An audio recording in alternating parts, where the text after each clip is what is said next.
I still remember the way the summer air smelled that evening, heavy with cut grass and the faint smoke of someone grilling down the street, and how I felt like my whole body was buzzing with the tension I didn't want to admit to myself, because even though my cousin and I had grown up side by side, sharing bedrooms during sleepovers and whispering secrets under blankets with flashlights, something had shifted over the years, and the closeness we once had started to feel more like rivalry than family. But I never believed she would go as far as trying to erase me from the family altogether, to make me feel like I didn't belong, like I was nothing but a shadow that could be brushed away with a careless hand.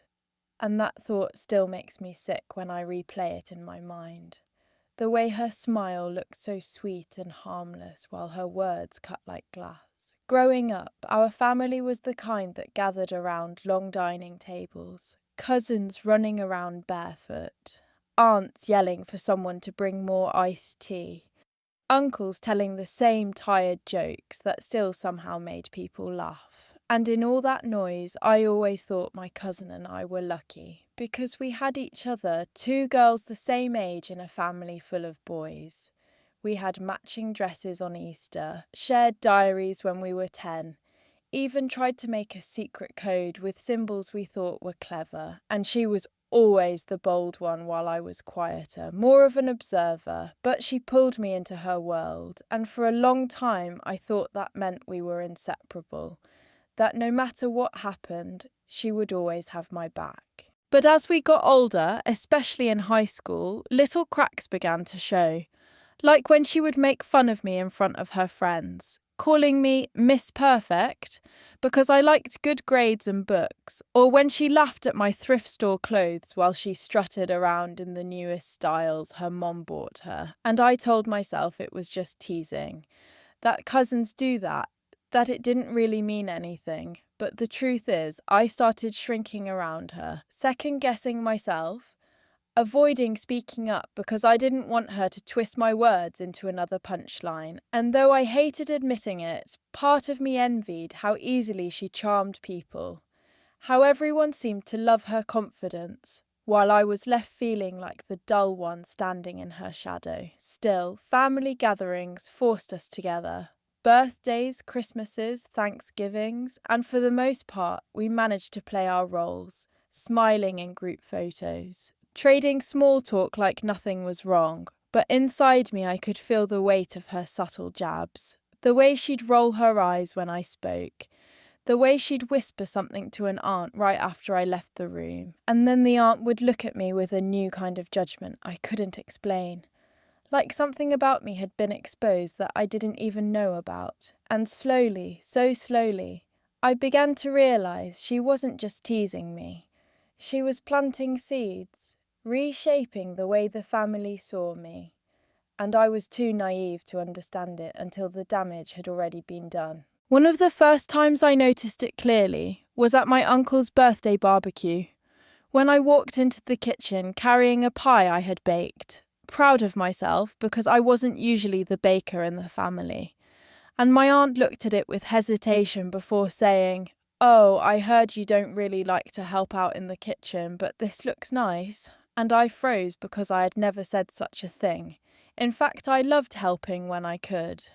But when I glanced over at my cousin, she gave me that same innocent smile, like butter wouldn't melt in her mouth, and I just knew she had told someone that lie, framing me as selfish or lazy. And even though it was small, it stung because suddenly the people I loved most were doubting me, questioning the kind of person I was, and it all started to feel like quicksand.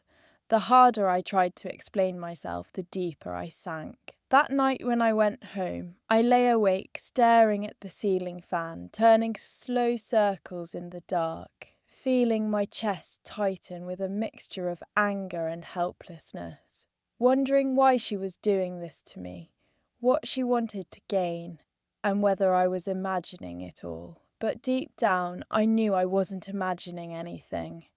I knew that my cousin had made a choice somewhere along the line, a choice to push me out, to make me small, and I just didn't yet know how far she was willing to go to erase me completely. The more I look back, the clearer it becomes that what she was doing wasn't harmless competition, but something deliberate and sharp, like tiny knives hidden in her words and gestures. The moment it really struck me was at Thanksgiving, when the whole family crowded into my grandmother's house with the smell of roasted turkey and sweet potatoes filling the air, and cousins running up and down the hallway while I helped set the table. I overheard my aunt asking her why I was always so distant these days. My cousin, with the sweetest sigh, said maybe I was just too busy thinking I was better than everyone. Those words landed like a slap because I had never thought that, never in my life. But suddenly I saw my uncle look at me differently, and my grandmother's smile falter.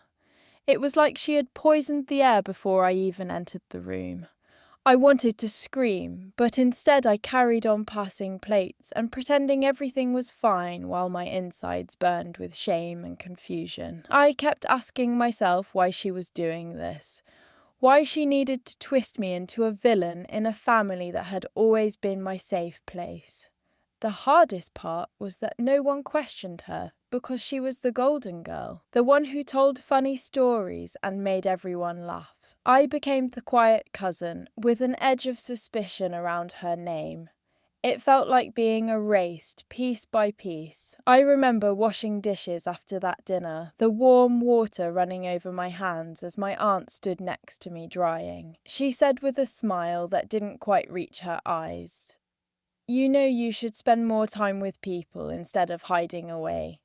Families don't like when someone thinks they're too good for them." I stood there gripping a wet plate so hard I thought it would crack. I wanted to defend myself. I wanted to say that I was the one who stayed late to help clean, that I was the one who cared enough to show up early. After that night, something inside me changed because I could no longer ignore the way she was slowly cutting me out of my own family. And I started noticing every little glance, every small whisper that seemed to trail behind me like smoke. And it was always the same pattern. Her voice soft and sweet, her words sliding into someone else's ear.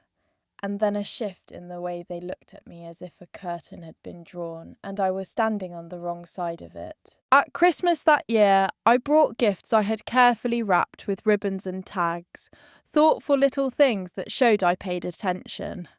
Like the scarf I knitted for my grandmother because I had watched her shiver on the porch the year before, or the set of sketchbooks for my younger cousin who loved to draw, and when I handed them out there were polite smiles, but I could feel the distance.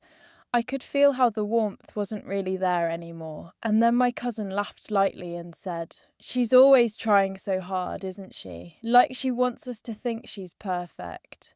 And everyone chuckled like it was nothing, but I felt my stomach twist, because once again she had turned something good into something suspicious. That night, I sat by the window, watching snow fall under the streetlight, while everyone else played board games, and I thought about how hard I had worked to stay connected to this family, and how easily she could undo it with a single comment. The worst part was that she was clever, never saying anything outright cruel, always hiding it behind humour or concern.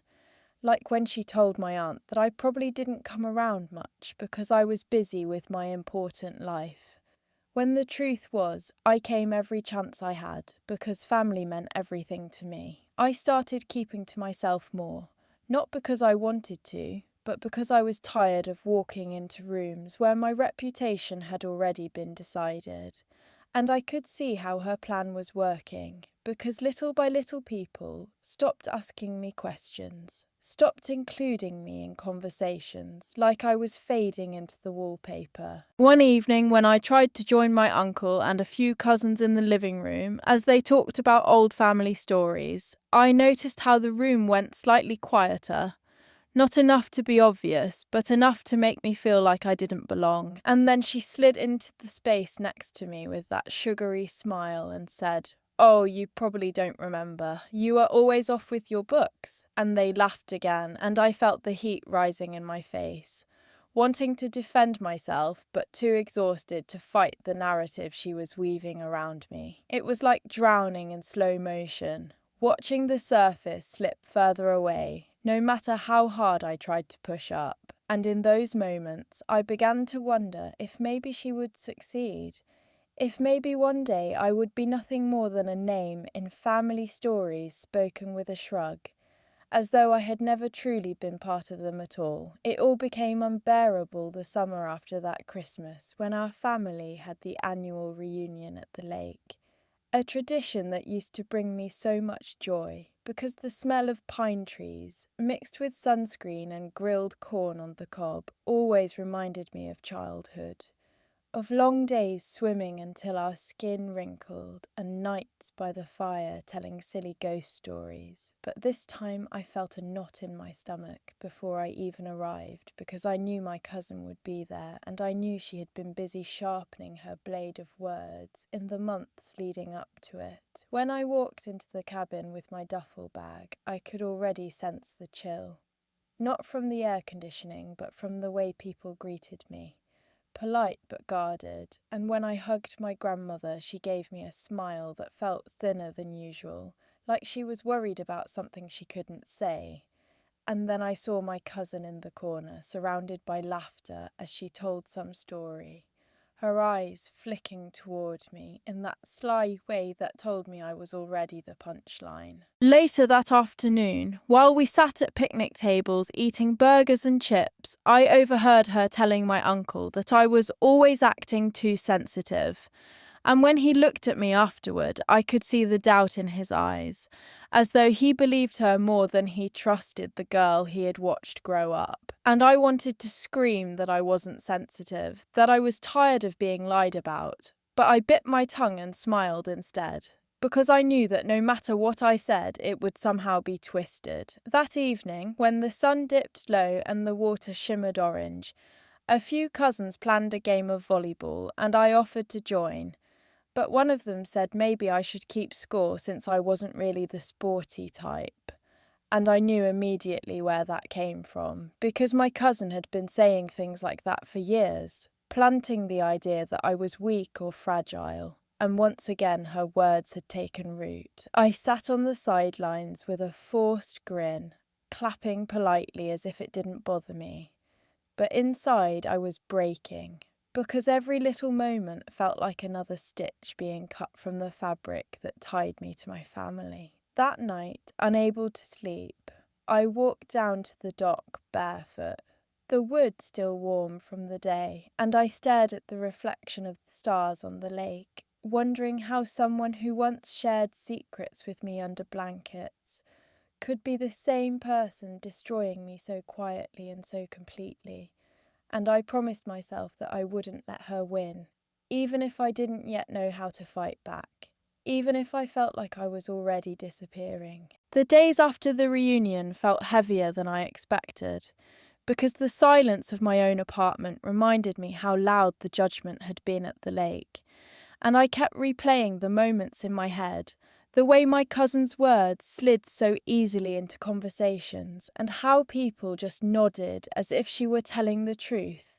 And I realised I was living in a constant state of defence without ever being given the chance to speak, like I was being put on trial every day with no jury to hear my side. I started noticing how phone calls from certain relatives came less often, how group chats went quiet when I messaged, and how even small updates about birthdays or dinners reached me late, as though I was slowly being pushed out of the loop, and deep down I knew she was behind it. One afternoon I stopped by my grandmother's house with groceries because she had been sick, and while I unpacked the bag, she gently asked if my big city life was keeping me too busy for family, her voice kind but tinged with something that pierced me, because I never once put my life above them, and it was clear someone had been whispering in her ear, shaping me into a stranger in her eyes. That night I sat on my couch, staring at the flickering light of a candle, thinking about all the birthdays I had attended, the nights I stayed late to clean up after dinners, the hours I spent listening to everyone's stories, and I asked myself why none of it seemed to matter now, why my cousin's casual lies weighed more than my years of loyalty. And the answer made my stomach twist, because she was better at playing the role, better at performing innocence, while I was left with raw honesty that didn't shine as brightly under their gaze. I thought back to when we were little, and she would borrow my toys, then tell my parents I had lost them. Or when she once ruined a drawing I had worked on and told everyone I ripped it myself. And I realised the pattern had always been there. Only now the stakes were higher because it wasn't crayons or toys anymore. It was my place in the family, my very identity as their daughter, cousin, granddaughter. I started journaling again, something I hadn't done in years, just to pour the poison out of my chest. And page after page I wrote about the small humiliations, the cutting smiles, the way her laughter echoed when I was left speechless. And though it didn't solve anything, it kept me sane. It kept me from screaming when I wanted to. The hardest moment came 2 weeks later when I walked into a family birthday party and felt the room dim just a little, like I was a guest instead of blood, and my cousin floated toward me with open arms, hugging me tightly as if nothing were wrong, whispering, "It's so good you could make it," in a tone that made me shiver, because in that second I understood she wanted me there only as a prop. Someone to stand silently so she could shine brighter, and for the first time I wondered if maybe the only way to survive was to stop defending myself and start finding a way to fight back. I remember the exact moment when the thought of fighting back stopped being just an idea and started to feel like survival. It was at my grandfather's birthday celebration in early spring, when the smell of lilies filled the church hall, and the tables were lined with food. Everyone had contributed. I had spent hours making his favourite lemon bars because he always told me they reminded him of his childhood. And when I proudly set them on the table, my cousin leaned over to my aunt and whispered loud enough for others to hear that I must have bought them at a store because, you know, she doesn't really bake. And I caught the glance my aunt gave me. A tiny flicker of doubt that made my heart sink, because once again her lie had landed before I had the chance to open my mouth. And all I could do was stand there forcing a smile as people took bites of the dessert with hesitation. No one saying anything cruel, but the energy telling me they believed her version of me more than they believed me. Later that night, when the party ended and everyone was leaving with leftovers packed in foil, my cousin wrapped her arm around me, as if we were the closest of sisters, and said in that sugary voice, "You should try being more involved. People might like you better if you did." And the words hit me like a knife wrapped in silk. Polite on the surface, but meant to cut me where it hurt most. And as I drove home with the windows rolled down, I could feel my hands shaking on the steering wheel, anger bubbling so hot I could barely see straight, because I realised this wasn't just about jokes or teasing. It was a campaign, a careful rewriting of who I was meant to be in their eyes, and I couldn't let her win. That night I sat at my kitchen table with a notebook, the same one I'd been journaling in, and I made a list of every moment I could remember when she twisted reality, every time she painted me as arrogant or distant, every lie she told so casually. And as the list grew longer, I started to see the pattern clearly, like a map of her intentions, and I thought to myself that if she wanted to erase me, then I had to start by proving I was still here, that I wasn't going to disappear. Just because she wanted the spotlight. The more I thought about it, the more I understood that my silence had been feeding her power. That every time I swallowed the hurt and smiled, I was giving her the stage. And though the idea of confrontation terrified me, a small fire lit inside me that night. A determination that no matter how much it scared me, I would find a way to expose her. Not with shouting or scenes, but with the truth. Steady and undeniable, the kind that even she couldn't twist into something ugly. The first step I took toward fighting back came quietly, without announcement, because I knew if I made it obvious she would twist even that into arrogance. So instead I decided to start showing up in ways that left no room for her lies. At the next family gathering, a Sunday dinner at my grandmother's, I arrived early with a casserole I had cooked myself, still warm from the oven, and I set the table before anyone asked, making sure to help my grandmother in the kitchen while she hummed softly over the stove. When my cousin walked in with her usual dramatic entrance, hair perfect and laughter spilling into the room, I could feel her eyes on me, scanning, waiting for something to use. She smiled sweetly and said, "Oh, I didn't know you liked cooking." And this time I looked straight at her and answered calmly, "I've always loved it. You must not have noticed." The silence that followed was brief, but it mattered, because for once she didn't have an easy comeback, and I could see the faint flicker in her eyes, the irritation she couldn't hide. That gave me strength. I spent that evening talking with relatives directly, asking them questions about their lives, listening closely, reminding them of the bond we had beyond her stories. And I noticed small shifts, like the way my uncle laughed with me over a memory from my childhood, or how my grandmother touched my arm gently and whispered that she was glad I came. It wasn't a complete victory, but it was something, a thread pulling me back into the fabric I thought I had lost. Later, when my cousin tried to joke about me being too serious, I smiled and said, "Maybe serious is better than fake." And though the room went quiet for a second, I didn't regret it, because it was the first time I let a piece of truth slip through the cracks of her performance. Driving home that night, the windows fogging slightly from the cool air outside, I felt both terrified and proud.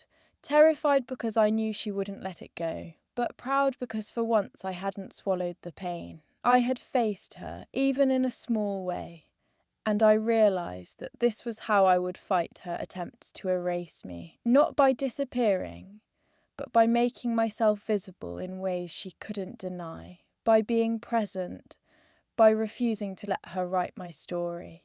And deep inside, I could sense she understood that too, because the look she gave me as I left wasn't one of victory, but of warning, like she knew I was no longer playing the role she had written for me. The warning in her eyes that night was only the beginning, because after that dinner I could feel her shifting her tactics, becoming sharper, quieter, more calculated, as if she realised she couldn't rely only on jokes anymore and needed to move into something deeper. And it made me nervous because every step I took to reclaim myself seemed to provoke her into finding new ways to undercut me. At Easter, when we gathered in the church basement decorated with pastel streamers, and the smell of ham and devilled eggs filled the air, she leaned close to my grandmother and said in a voice I could barely hear, "I worry about her. She always seems so cold." And though my grandmother never repeated those words to me directly, I saw the way she hesitated when hugging me,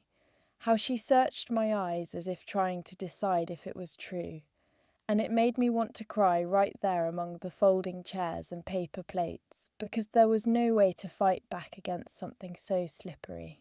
Something said in whispers that left no proof behind. I tried to focus on the children's egg hunt outside, laughing with them as they ran through the grass.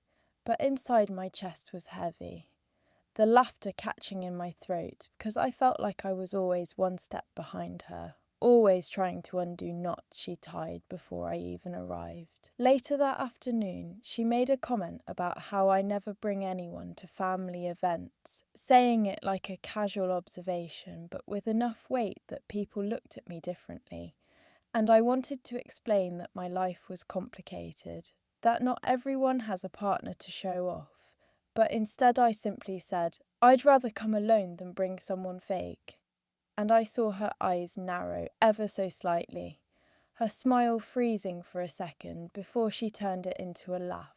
That small crack gave me energy because I knew I had landed a hit. even if no one else noticed. That evening, when the family took group photos on the church steps, she tried to pull me to the side as if to whisper something funny. But when I leaned closer, she said softly, "You can fight me all you want, but you'll always be the outsider." And she smiled sweetly for the camera while my stomach twisted into knots. Driving home under a pale moon, I gripped the steering wheel and thought about her words over and over. And though they stung, I also realised something important, that she saw me as a threat. Otherwise, she wouldn't try so hard to convince everyone I didn't belong. And that truth lit a strange kind of fire in me. Because if she wanted to erase me, then I was going to make myself unforgettable. After Easter, I couldn't stop thinking about her words. The way she hissed that I would always be the outsider while smiling perfectly for the camera. And it haunted me at night when I tried to sleep. The sentence looping in my head until I finally sat up in bed and whispered to the dark that maybe she was right. Maybe I had always been the outsider, but even if that was true, I didn't deserve to be erased. Not after everything I had given to this family. The more I thought about it, the clearer it became that she was afraid. Afraid that if people saw me for who I really was, her carefully polished image would crack, and that realization gave me a strange kind of strength. Enough to start standing taller even when I felt like crumbling inside. At the next family barbecue, I brought along photo albums, old ones I had found in boxes in my mother's attic, filled with pictures of us as kids, both of us in matching dresses, eating popsicles with sticky hands, building sandcastles side by side, and I placed them on the table where everyone could flip through them. At first, no one paid much attention, but slowly my uncles and aunts gathered around, laughing at memories, pointing out details. And when someone said, "You two were inseparable back then," I smiled and answered, "Yes, we always had each other," letting the truth hang in the air, undeniable and supported by the photographs. My cousin tried to brush it off, saying, "Oh, she's exaggerating. We fought all the time." But the images were right there, showing something different, showing me as a part of the family's core. And I could see the unease flicker in her face as people kept turning pages. For the first time, I felt like I had proof. Something she couldn't twist. And though it didn't erase the lies she had planted, it was a start, a small anchor in the shifting tide.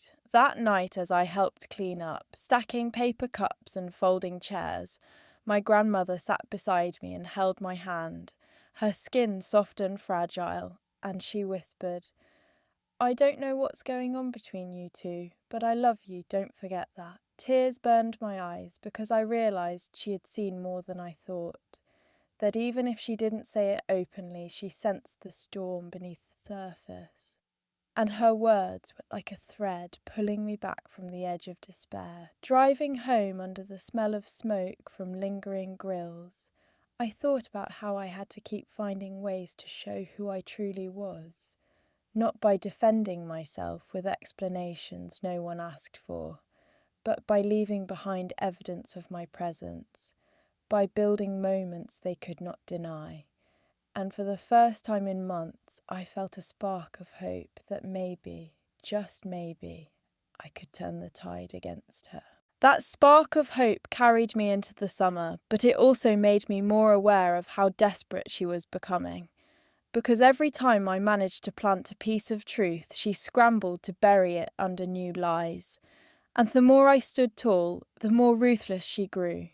As though she realised she was losing control of the story she had been writing for years. At a 4th of July cookout, with fireworks already echoing in the distance, and kids running through the yard with sparklers, she leaned against the porch rail and loudly told a group of relatives that I never called my grandmother unless I needed something.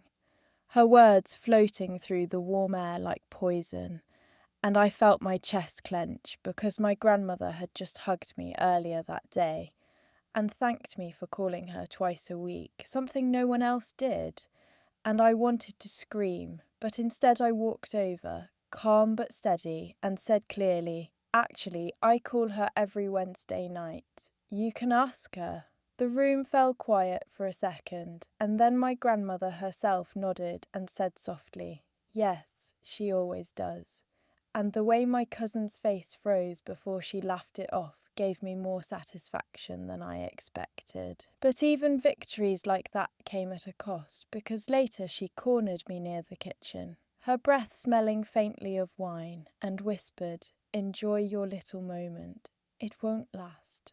They'll always believe me over you," before she slipped back into the crowd with her perfect smile. I stood there, staring at the tiled floor, my hands trembling, and I realised that no matter how many truths I spoke, as long as she kept spinning her stories, I would always be one step behind, unless I found a way to stop her completely. That night, as fireworks lit up the sky in bursts of red and gold, I sat on the back steps alone, the crackle of sparklers mixing with the sound of laughter inside, and I asked myself how far I was willing to go to protect my place in this family, whether silence and small victories would ever be enough, or whether I had to pull the mask off her in front of everyone, even if it meant tearing open wounds that could never fully heal. The thought terrified me because confrontation had never been my nature.